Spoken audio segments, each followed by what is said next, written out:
Depois que os portugueses chegaram ao território que hoje é o Brasil, algumas décadas se passaram antes que seus governantes se interessassem por estas terras, pois julgavam o comércio com o Oriente mais lucrativo.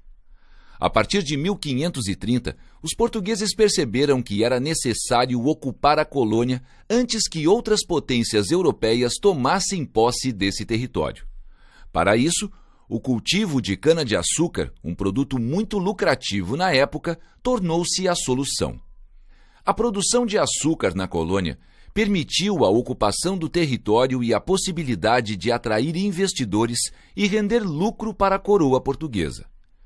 Muitas cidades litorâneas da região nordeste do Brasil se desenvolveram com o investimento nos engenhos de açúcar. A região mais próxima do litoral tinha um solo fértil e uma vasta rede hidrográfica que facilitava a comunicação e o transporte de mercadorias.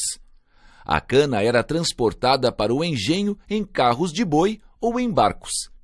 Os rios eram fundamentais para toda a produção açucareira, uma vez que neles era realizado o transporte da cana. Além disso, os rios moviam os moinhos dos grandes engenhos. Inicialmente, atribuiu-se o nome engenho para as instalações nas quais a cana era processada e transformada em açúcar. Depois, esse termo passou a designar o conjunto da propriedade açucareira, incluindo a própria plantação de cana. As atividades nos engenhos eram coordenadas por trabalhadores livres que fiscalizavam o trabalho dos escravizados. A primeira etapa de produção do açúcar era a moagem, feita logo depois de a cana ser limpa e preparada. A moagem podia ser realizada por engenhos movidos pela água, os denominados moinhos d'água, por animais, como cavalos, burros ou bois, e por pessoas escravizadas. Aqui temos a representação de um engenho d'água.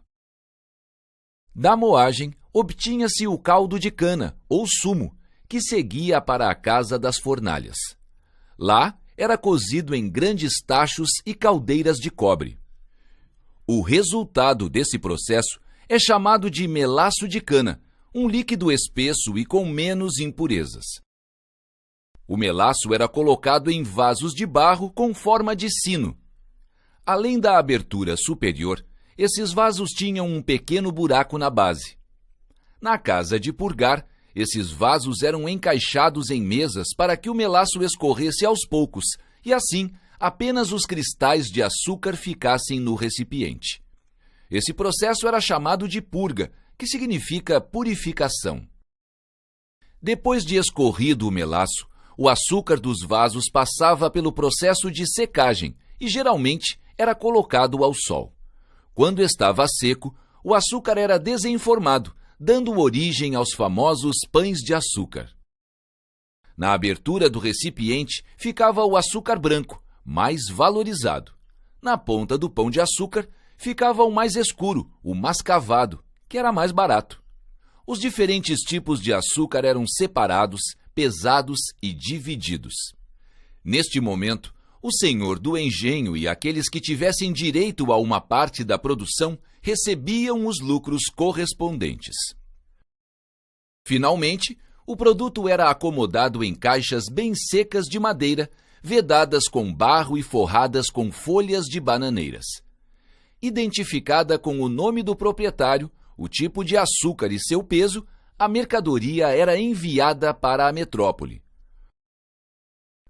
O trabalho nos engenhos de açúcar e na lavoura era muito pesado, e a maioria da mão de obra utilizada era de pessoas escravizadas, negros africanos ou nascidos na colônia. Os negros escravizados resistiram às violências da escravidão.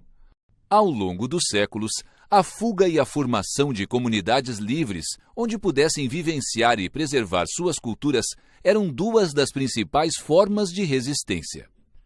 Essas comunidades, chamadas de quilombos, foram se formando em regiões de difícil acesso.